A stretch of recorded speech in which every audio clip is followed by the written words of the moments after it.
Hello friend. तो हम आज आप बात करने वाले हैं अपने यूनिट 3 के इम्पॉर्टेंट टॉपिक, बहुत ही इम्पॉर्टेंट टॉपिक आयोडीन वैल्यू की, जो कि एग्जाम में अक्सर देखने को मिलता है। आयोडीन को पहले समझ लेते हैं, आयोडीन वैल्यू होती क्या है। आयोडीन वैल्यू होती क्या है? जो हमारा ये आयोडीन वैल्यू है, ये डबल बॉन्ड को ब्रेक करने के लिए यूज किया जाता है। इसे सिंपली हम कर सकते हैं, इसको डबल बॉन्ड को यूज करने के लिए लेते हैं। जैसे इसमें दो मेथड होते हैं, एक होता है हाइड्रोलिसिस, सॉरी हाइड्रोजनेसिस हाइड्रोजनेसिस हाइड्रोजनेसिस एंड सेकेंड हमारा है आयोडीन वैल्यू। जिसे आयोडीन वैल्यू से हम इस बॉन्ड को ब्रेक कर सकते हैं, हाइड्रोजनेसिस से भी इस बॉन्ड को ब्रेक कर सकते हैं। तो हमें यहाँ पर आयोडीन वैल्यू पढ़ना है, ना कि हाइड्रोजनेसिस। तो आयोडीन वैल्यू सिंपली हम यूज करते हैं, जो हमारा आयोडीन आयोडीन वैल्यू है, इसको हम सिंपली यूज करते हैं इस बॉन्ड को ब्रेक करने के लिए। जो हमारा ये अनसैचुरेशन बॉन्ड है, इसको ब्रेक करने के लिए हम एक सिंपल भाषा में ये भी हम कर सकते हैं, आयोडीन वैल्यू यूज करते हैं। जो हमारा ये आयल है जो हमारा ये आयल है, ये फैट में इसको ये आयल को फैट में कन्वर्ट करने के लिए हम आयोडीन वैल्यू का उपयोग करते हैं, जो और इसे ब्रेक करने के लिए। ठीक है, सिंपली दो बात याद आई, इसको ऑयल को फैट में कन्वर्ट करने के लिए और इसे डबल बॉन्ड को ब्रेक करने के लिए हम आयोडीन वैल्यू का उपयोग करते हैं। क्योंकि हमारा जो हमारा आयल है ये सिंगल बॉन्ड है, और जो हमारा ये फैट है ये डबल बॉन्ड है। ये सेचुरेशन है, ये अनसेचुरेशन है। आपको बता दें, जो डबल बॉन्ड होता है हमारा अनसेचुरेशन होता है, और जो हमारा सिंगल बॉन्ड होता है वो सेचुरेशन होता है। ठीक, चलते हैं हम अपने डिफिनेशन को देखते हैं। चलो अपने डिफिनेशन को देखते हैं। आपने यहाँ पर जो हमारा आयोडीन वैल्यू है, iodine value is simply defined number of gram of iodine absorb by 100 gram of fat और ऑयल। इसको हम ऐसे कह सकते हैं कि हमारा कितना ग्राम आयोडीन एब्जॉर्ब हो रहा है, मतलब यूज हो रहा है आयल को फैट में कन्वर्ट करने के लिए। समझा? सिंपली डिफाइन मतलब हम नॉर्मल तौर से कह सकते हैं, जो हमारा सिंपल भाषा में कह सकते हैं, जो हमारा यहाँ पर आयल है, जो हमारा आयल है कितना आयोडीन एब्जॉर्ब कर रहा है फैट में कन्वर्ट करने के लिए। कितना आयोडीन हमारा जो आयल है वो कितना आयोडीन का ऑब्जर्व कर रहा है फैट में कन्वर्ट करने के लिए। ठीक है, आगे से तो समझे। ठीक है, अपने सेकंड पॉइंट पे चलते हैं। Each oil has its specific iodine number.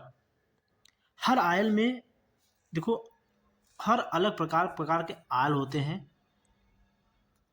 अब different type of oils is the present है हमारे समय, इस समय। ठीक है, तो each oil has specific iodine number. हर एक आयल का एक स्पेसिफिक आयोडीन नंबर होता है।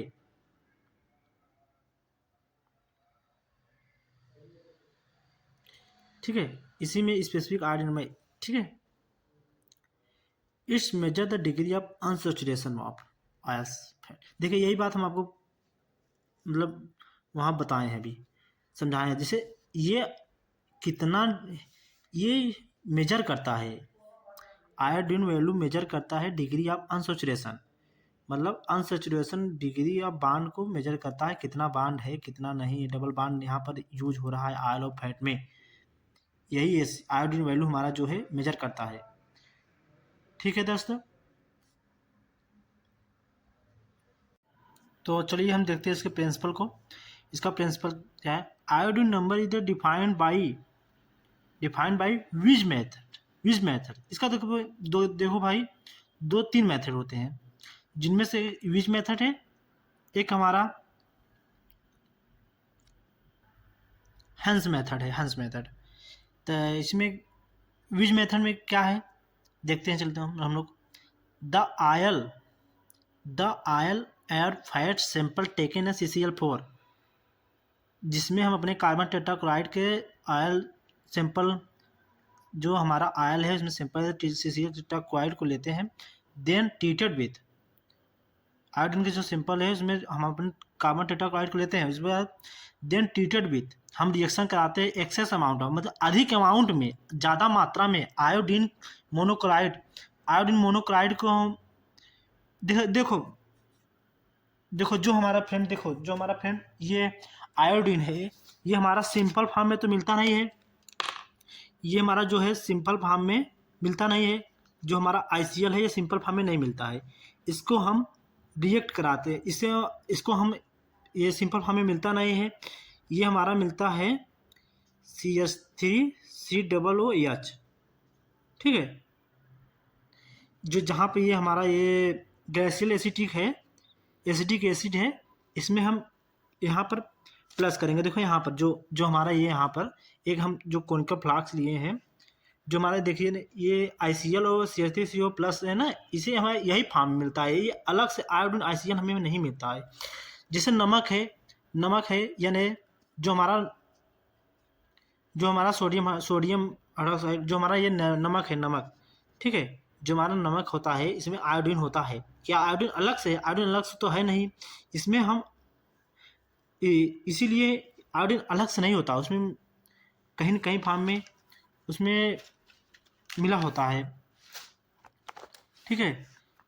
तो हम एक्सेस अमाउंट कहाँ थे हम लोग, ट्रीटेड विथ हम रिएक्ट कराते हैं आयोडीन एक्सेस अमाउंट में, अधिक अमाउंट में आयोडीन मोनोक्लोराइड के साथ जो हमारा सोल्यूशन इन ग्लाइसिल एसिटिक एसिड है, ठीक है, इसमें हम प्लस करते हैं ग्लाइसिल एसिटिक एसिड को, जो हमारा सोल्यूशन है, ठीक है। और यहाँ पे देखिए क्या कहते हैं, now remembering the iodine monochloride is treated with, जो हमारा थोड़ा सा फिर दोबारा से जो मतलब रिपीट करता है, दोहराता है, now the remaining the iodine monochloride treated with, जो हमारा फिर से रिएक्शन कराता है विथ पोटेशियम आयोडाइड, रिएक्ट करता है पोटेशियम आयोडाइड, जो हमारा इसमें ऐसी बात है नहीं जो हमारा रिएक्ट कराए हैं, उसमें जो हमारा ये रिएक्ट कराए हैं, जो इसमें मोनोक्लोराइड कैसे एक्सेस अमाउंट में जो हमारे अधिक अमाउंट में रिएक्ट कराए थे ना, तो थोड़ा सा तो हमारा बचेगा ही, जो हमारा थोड़ा सा ये बचेगा आयोडीन, वो उसको हम फिर से दोबारा से रिएक्ट कराएंगे,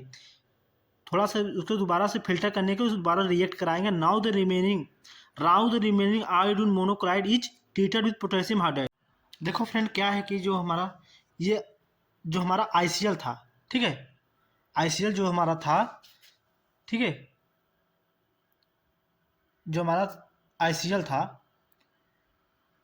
मोनोक्लोराइड था, आयोडीन मोनोक्लोराइड था, हमारा जो सोल्यूशन था, इसको हम आयोडीन को इससे जोड़ते हैं, ठीक है, आयोडीन जो हमारा है इससे जोड़ते हैं, उसके बाद जो हमारा ये I2 है आयोडीन, फिर हम रिएक्ट कराते हैं, दोबारा रिएक्शन कराते हैं, जो हमारा रिमेनिंग आयोडीन था मोनोक्लोराइड से के पोटेशियम जो है, जो हमारा तो now the remaining iodine monochloride, जो हमारा मोनोक्लोराइड था ट्रीटेड विथ पोटेशियम क्लोराइड, तो पोटेशियम आयोडाइड से जो हम इसे रिमेन करते हैं, तो हमारा जो ये आयोडीन है ये निकल यहाँ से हमारा जो निकल जाता है, निकल कर यहाँ पर हमारा जो I2 बचा होता है, ये हमारा जो आयोडीन है ये बचा होता है, ठीक है। जो हमारा ये आयोडीन है यहाँ ये हमारा आ गया फॉर्म में, ठीक है, ये सिंपल फॉर्म में आ गया आयोडीन हमारा।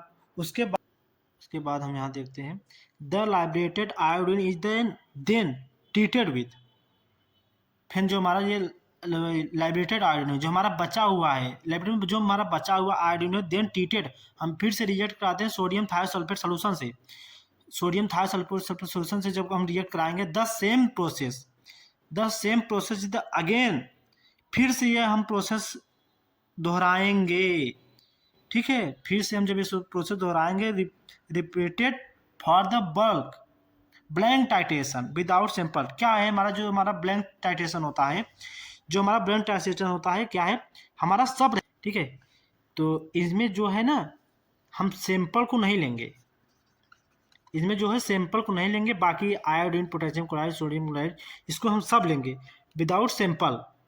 जो हमारा ब्लैंक टाइट्रेशन होता है, मतलब ब्लैंक टाइट्रेशन खाली टाइट्रेशन, इसमें सैंपल नहीं रहेगा, और सेम प्रोसीजर वही हम दोहरा देंगे, ठीक है। जो द सेम ये यहाँ पर देखा कह रहा है, the same procedure is the again repeated for blank titration without sample. ठीक है, ठीक है, समझ आ गया आप लोगों को। Starch solution is use as indicator. जो हमारा स्टार्च सोल्यूशन है, स्टार्च प्लस होता क्या है, ठीक है, जो हमारा स्टार्च है ना, जो हमारा स्टार्च है, ये जो हमारा रिएक्ट करेगा, जो जब ये हमारा रिएक्ट करेगा, ठीक है, आयोडीन से, तो ये ब्लू कलर जो है, ब्लू कलर शो करता है। ठीक है, स्टार्च सोल्यूशन जो है, स्टार्च सोल्यूशन जो है हमारा, ठीक है, ब्लू कलर देता है, ब्लू कलर देता है। ठीक है, ये हम यूज करते हैं एज ए इंडिकेटर, बतौर इंडिकेटर के रूप में हम यूज करते हैं। जैसे फिनाल पेथिनिल होता है, ऐसे ये हम इसे इसके देखने के लिए डिटर्मिनेशन इसका देखेंगे, कैसे इसको डिटरमाइन किया जाता है, ज्ञात किया जाता है। डिटर्मिनेशन में पहले से क्या देखें, इस मेथड से इसे डिटरमाइन किया जाता है। Iodine value is the B minus S into N, ठीक है, एन 12.69, ठीक है, अपॉन डब्ल्यू। ये इसका फार्मूला है, इसको आप देख लीजिएगा। जहाँ पे ये बी हमारा वॉल्यूम ऑफ, ठीक है, volume thiosulphate of blank titration के लिए हमारा ये है, बी हमारा बी ब्लैंक टाइटेशन। याद रखिए, जो हमारा खाली जो हमारा विदाउट सैंपल यूज होता है, ठीक है, उसी के लिए है ये, ठीक है ना, ब्लैंक टाइटेशन के लिए। जो हमारा यस है, volume thiosulphate for sample titration. ये देखिए, थायोसल्फेट यहाँ भी, थायोसल्फेट यहाँ भी। ये जो हमारा बी है, ये ब्लैंक टाइटेशन के लिए, बी से ब्लैंक, बी से ब्लैंक, बी से ब्लैंक, बी से ब्लैंक, याद रखिएगा, बी से ब्लैंक। और यस से सैंपल, यस से सैंपल, यस से सैंपल, ठीक है। ये जो हमारा यन है, नॉर्मेलिटी ऑफ थायोसल्फेट, जो हमारा नॉर्मेलिटी ऑफ थायोसल्फेट, यन हमारा नॉर्मेलिटी ऑफ थायोसल्फेट सोल्यूशन है, इसके लिए ये वेट ऑफ सैंपल इन ग्राम, जो हमारा डब्ल्यू है, वेट ऑफ सैंपल इन ग्राम, ठीक है, ठीक है। इसका सिग्निफिकेंस देख लेते हैं, महत्व देख लेते हैं हम। देखो फ्रेंड, जो हमारा iodine value major the degree of unsaturation of fat oil. देखो, अनसैचुरेशन से याद आ जाएगा, आगे आया होगा, पीछे हम लोग देखे थे, वहाँ पर जो हमारा अनसैचुरेशन मतलब डबल बॉन्ड, जहाँ डबल बॉन्ड होगा वहाँ अनसैचुरेशन होगा। वही क्या कह रहा है, iodine value is the major the degree of unsaturation. मतलब ये कितना आयोडीन वैल्यू जो है हमारा मेजर करता है, कितना बॉन्ड, कितना डबल बॉन्ड है ऑयल के अंदर, वही मेजर करता है। आयोडीन वैल्यू क्या करता है, मेजर करता है। Greater the iodine value more will be unsaturation and higher the susceptibility of oxidative recidivity। देखो, जो सिंपल सी बात है, इतना देखो, इतना जो हमारा आयोडीन वैल्यू है, more will be unsaturation, higher the susceptibility of the oxidative rancidity. जहाँ पर मोर विल बी, जहाँ पर हमारा डबल बॉन्ड होगा वहाँ पे ऑक्सीडेटिव होगा ही, या ऑक्सीडेशन होगा, वहाँ पे ऑक्सीडेशन होगा। वहाँ पे जहाँ डबल बॉन्ड होगा, जितना अनसैचुरेशन होगा ऑयल में, उतना सिंपल सी बात है। जैसे हमारा जो नारियल का तेल है, नारियल का तेल देखिए, जो हमारा ठंडी आता है, जितना भी अनसैचुरेशन, ये तुरंत जम जाता है, क्या, ऑक्सीडेटिव के कारण, ठीक है, आयोडीन के ही कारण ये हमारा जम जाता है। इसीलिए रेसिडिटी, जितना ही हमारे ऑयल में आयोडीन कमी होगी, उतना ही हमारा ऑयल सही होगा। सिंपल सी बात है। जहाँ CH2 ये जो हमारा डबल बॉन्ड है, जितना कम होगा उतना सही होगा, ठीक है। जो low iodine number is the described in oil, जो हमारा, इसीलिए हमारे ऑयल में जितना, यही बात है ना, जो लो आयोडीन नंबर है डिस्क्राइब्ड इन ऑयल, हमारे जो हमारा ऑयल है वो लो आयोडीन नंबर को डिजर्व करता है, ठीक है, ठीक है। Thank you friend.